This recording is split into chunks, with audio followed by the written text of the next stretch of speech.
Abra sua Bíblia aí onde você está, ou no seu celular, ou apenas ouça. Ali no livro de João, no capítulo 15,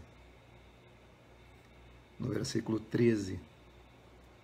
Vamos compartilhar uma palavra do Evangelho da Boa Nova nessa manhã com todos vocês.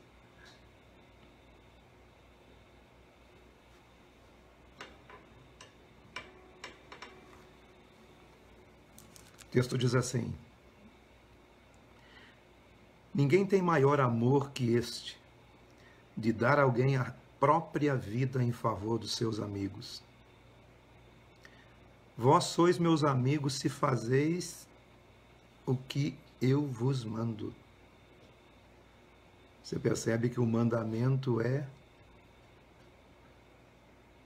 ali no versículo 12 diz, amar uns aos outros como eu vos amei. E ele diz, ninguém tem maior amor do que esse, de dar a alguém a própria vida em favor dos seus amigos. Vós sois meus amigos se fazeis o que vos mando. Esse é o mandamento, amar. E se você amar e cumprir o mandamento de Jesus, o mandamento do Evangelho, você será chamado amigo. Aqui no versículo 15 ele diz assim, já não vos chamo de servos, porque o servo não sabe o que faz o seu senhor. Já não vos chamo de trabalhadores, porque servo é trabalhador. O trabalhador não sabe o que faz o seu senhor. Mas tenho-vos chamado amigos, porque tudo quanto ouvi de meu Pai, vos tenho dado a conhecer. Quem são os amigos do Evangelho? Os amigos do Evangelho são aqueles a quem o Pai tem se revelado. E como eu recebo a revelação do Pai? Através do Evangelho. O que é o Evangelho? O Evangelho é a boa nova, a boa notícia, a notícia de que Deus estava em Cristo reconciliando consigo mesmo o mundo inteiro. O Evangelho é a boa nova de reconciliação de Deus com os homens através de Cristo, através da cruz de Cristo. Quando nós compreendemos e recebemos por fé o Evangelho no nosso coração, e eu não estou falando de religião, não estou falando de instituição, eu não estou falando de igreja, eu estou falando de você receber o Espírito do Evangelho em você, o Espírito do Evangelho dentro do seu interior, porque o Evangelho ele é um Espírito, ele é algo que muda você por dentro, ele é algo que transforma você por dentro. O texto aqui diz que ele não nos chama de servos, de trabalhadores, porque um trabalhador não sabe tudo a respeito do seu senhor, a respeito do seu patrão, mas ele tem chamado de amigo, porque os amigos, eles são abertos um com o outro, eles se revelam um para o outro. Amigos verdadeiros não têm segredos um com o outro. E no Evangelho, Jesus ele quer revelar o interior do coração de Deus. A palavra de Deus diz que ninguém jamais viu a Deus. E eu creio que ninguém mais verá a Deus. Mas a mesma palavra diz que o Filho, o unigênito do Pai, foi quem o revelou. E eu pergunto para você que está nos ouvindo, você quer conhecer a Deus? Então olhe para Jesus. Jesus é o Evangelho. Mas Jesus não está presente entre nós. Jesus morreu há mais de 2000 anos. A palavra de Deus diz que ele morreu e ressuscitou. Mas Jesus é um Espírito vivo em nosso interior. Jesus é o Espírito vivo no coração daqueles que o recebem.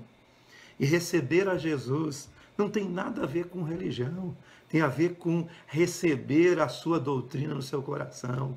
Como eu disse no princípio,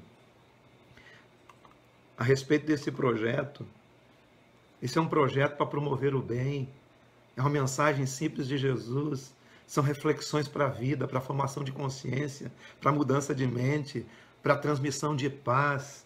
Onde essa palavra vai e ela encontrar um filho da paz, a paz repousará sobre ela. O Evangelho é fruto do amor de Deus.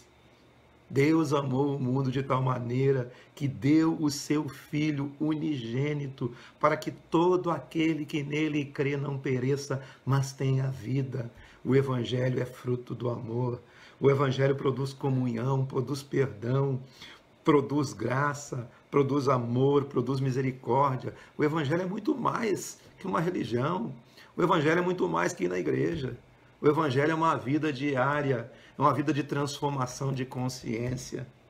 E o projeto que Deus tem colocado na nossa mão é formar pessoas de bem, formar pessoas que tenham consciência, formar pessoas que sejam boas para a sociedade, independente das igrejas que elas sigam, independente das religiões que elas sigam. Se elas forem pessoas que tenham o espírito do Evangelho. O Evangelho é um espírito. Certa vez, Jesus mandou 2 discípulos, Tiago e João, para preparar lugar numa aldeia de samaritanos, para um pouso dele. Quem sabe era uma hospedagem, um hotel, não sei se era 5 estrelas, ou 3 estrelas, ou 4 estrelas, pouco importa. Mas eles foram lá, como os judeus não se davam com os samaritanos, porque eles tinham rixas políticas entre eles. Eles não aceitaram receber aqueles 2 discípulos e nem a Jesus naquele lugar. E eles voltaram indignados, né? Senhor, nós fomos lá, os samaritanos não nos receberam. Tu quer que a gente mande descer fogo do céu para queimar eles? Certamente, se Jesus dissesse isso, manda fogo vir do céu, o fogo viria do céu. Mas Jesus não disse isso. Jesus disse, vocês precisam conhecer a que espírito vocês pertencem. E eu desafio você que está nos ouvindo. Você sabe a que espírito você pertence? Você sabe o espírito do Evangelho? Você conhece o espírito do Evangelho? E Jesus disse para aqueles 2 discípulos, o Filho do Homem não veio para destruir as almas dos homens.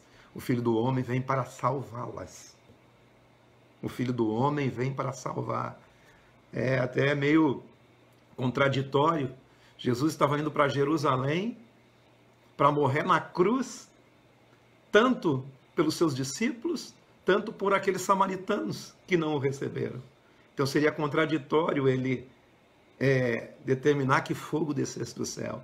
Por isso que nós precisamos conhecer o espírito do Evangelho. O espírito do Evangelho é o espírito do amor, é o espírito da graça, da misericórdia, do perdão, é o espírito de Cristo. O espírito de Cristo é o espírito do Evangelho. Ninguém jamais viu a Deus, mas o Deus unigênito que está no seio do Pai foi quem o revelou. Esse Deus unigênito é Jesus Cristo.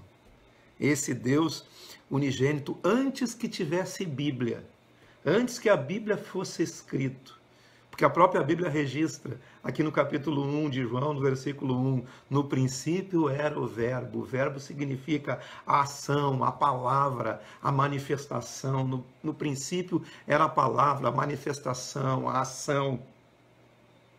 E ele diz, essa palavra, essa ação, esse logos, no original da Bíblia é logos, que significa ação, palavra criadora. Isso tudo estava com Deus e o verbo era Deus. Ele estava no princípio com Deus. Todas as coisas foram feitas por intermédio dele e sem ele nada do que foi feito se fez. E ele disse assim, o verbo a palavra se fez carne e habitou entre nós, cheio de graça e de verdade. Esta palavra que habitou entre nós, cheio de graça e de verdade, é Jesus Cristo. Cheio de graça e de verdade. E nós vimos, contemplamos, encontramos nele a sua glória como a glória do unigênito do Pai. Qual é a glória do Pai? A glória do Pai não é uma emoção, e nem uma razão, e nem uma vontade. A glória do Pai é o que o Pai verdadeiramente é.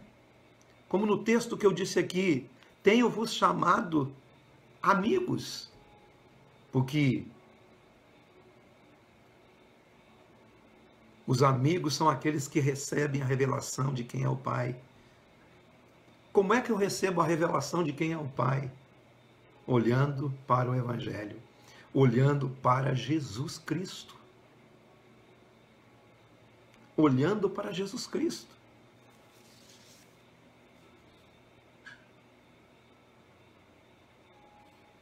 Jesus Cristo se fez carne, habitou entre nós, cheio de graça e de verdade, e nós vimos a sua glória, como a glória do Pai. Então, a parte comportamental de Jesus, o que Jesus foi e o que Jesus fez, enquanto homem, é o que nos resgata da nossa vil humanidade, da nossa maneira vã de viver, da nossa maneira vã de pensar. Você é o que você pensa. Você é o produto dos seus pensamentos. Tudo que você pensa é o que se deixa transparecer. E no mundo há mais de 7 bilhões de pessoas. E cada pessoa é um mundo. Cada pessoa é um mundo de pensamentos. Um neurônio de uma pessoa, ele tem a capacidade maior do que o maior planeta existente. E a ciência diz que são milhões ou bilhões, não sei o dado ao certo, de neurônios no nosso cérebro. A capacidade de pensamento, a capacidade de produção de pensamentos que há no nosso cérebro, que há na nossa mente. Mas teve um homem que existiu nessa terra, que se fez carne, cheio de graça e de verdade. Esse homem, Jesus, ele trouxe um modelo, um padrão comportamental diante de todas as circunstâncias da existência. E ele não viveu aqui nenhuma circunstância que não seja diferente das que nós vivemos. Tudo que nós vivemos hoje, Jesus viveu aqui.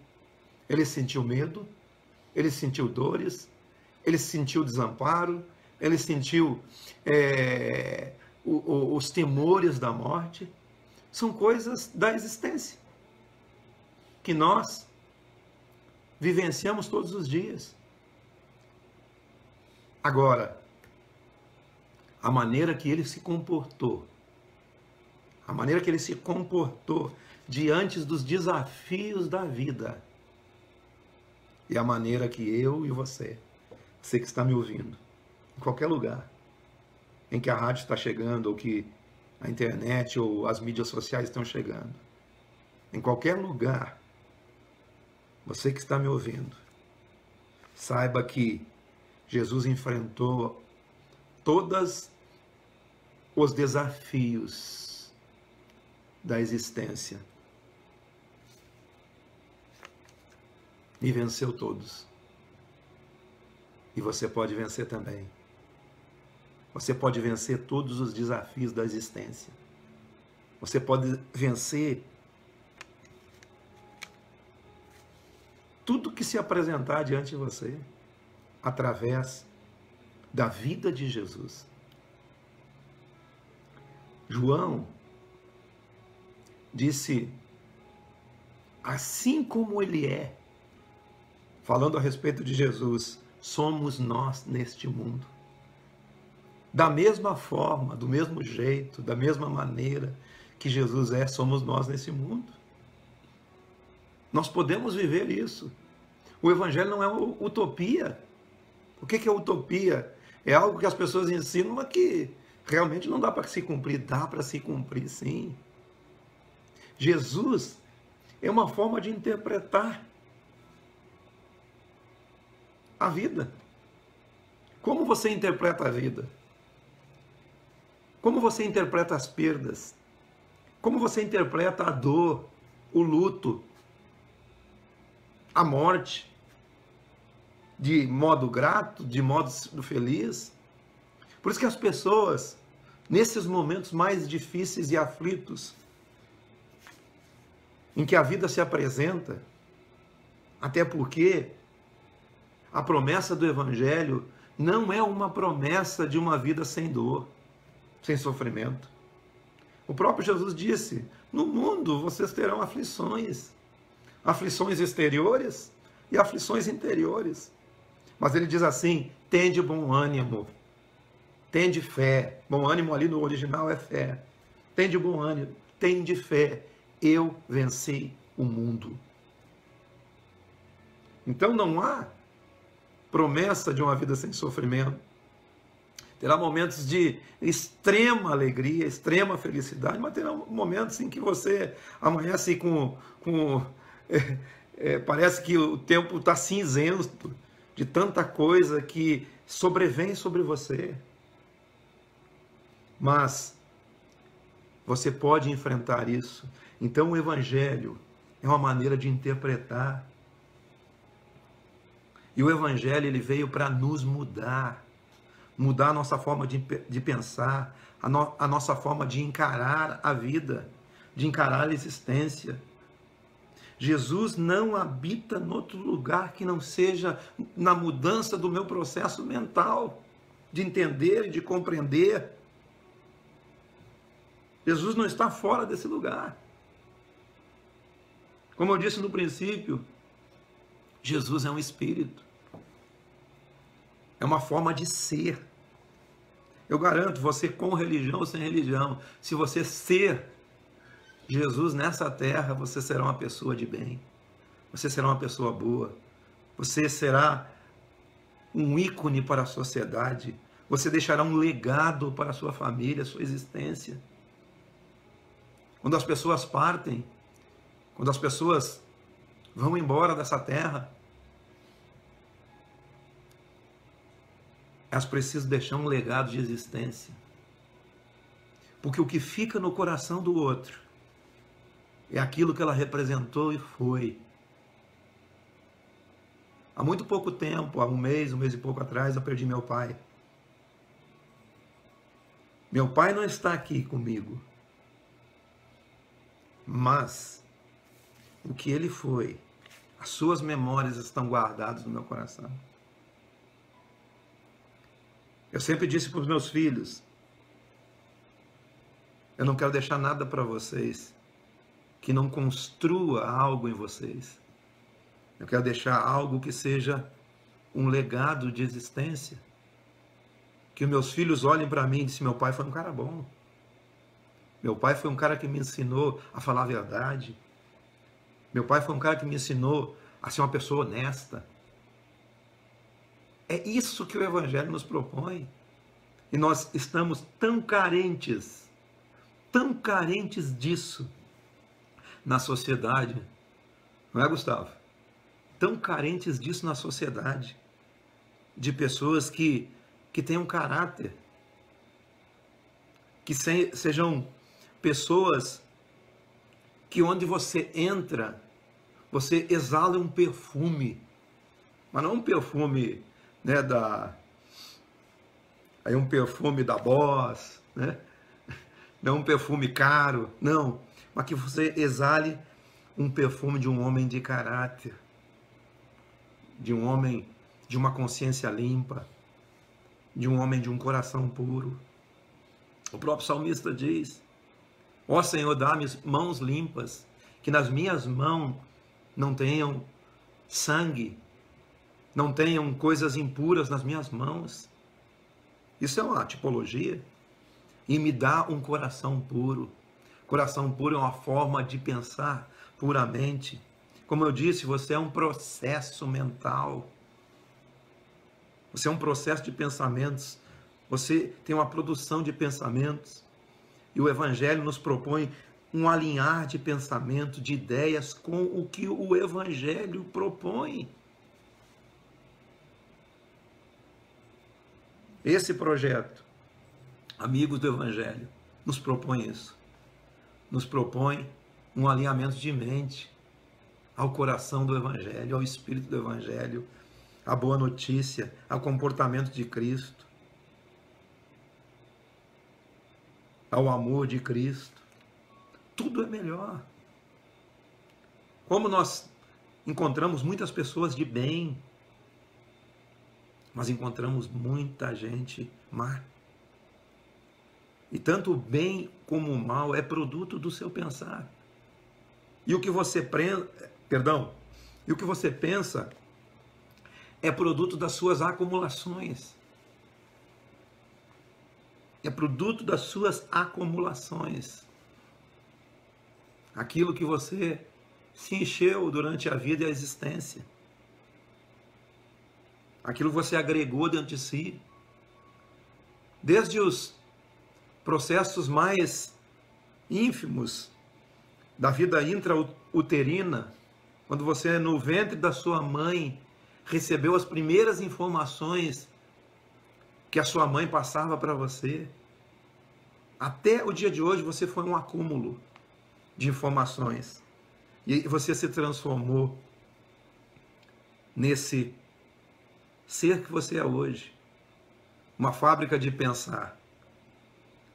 E eu chamo você a pensar e fazer uma autoanálise em relação ao que você pensa. Você pensa com as categorias do Evangelho? Você pensa com as categorias de Cristo? Você pensa com as categorias do que o Evangelho nos propõe? Do amor, da graça, da misericórdia? É isso que você está sendo desafiado nessa manhã, nesse espaço aqui, a você pensar. Mas há solução para mim? Claro que há. Você precisa mudar o seu processo mental. O apóstolo Paulo diz assim: transformai-vos pela renovação da vossa mente, para que você experimente a boa, a agradável e a perfeita vontade de Deus. Transformai-vos pela renovação da sua forma de pensar. É isso que o Evangelho faz. Transformar a nossa forma de pensar. E eu convido a você para que nós oremos, para que você receba, aí onde você está, essa palavra com alegria no seu coração. Tem como você mudar a sua mente. Receba o Evangelho. Amém? Oramos então. Pai, em nome de Jesus, nós te agradecemos, Senhor, pela tua palavra que foi ministrada essa manhã aqui na rádio. Agradecemos pelo teu Espírito. Eu sei que essa palavra vai alcançar o coração de muitas pessoas. Muitas pessoas receberão e ouvirão essa palavra. E que elas possam ser tocadas a se alinharem com o Evangelho. Não com uma instituição ou com uma religião. Até porque Jesus nunca foi de religião alguma. Jesus é o Filho de Deus, que desceu aqui nessa terra, se encarnou, se transformou num homem como eu e como aquele que está ouvindo. E ele foi Deus nessa terra, cheio de graça e de verdade, e nós vimos a essência do que Deus é nessa terra. O seu caráter, os seus procedimentos, os seus comportamentos. E da mesma forma, assim como, do mesmo jeito, da mesma maneira, que eles possam ser transformados agora. A tua imagem, pelo poder que a tua palavra tem, Pai. Em nome de Jesus. Amém?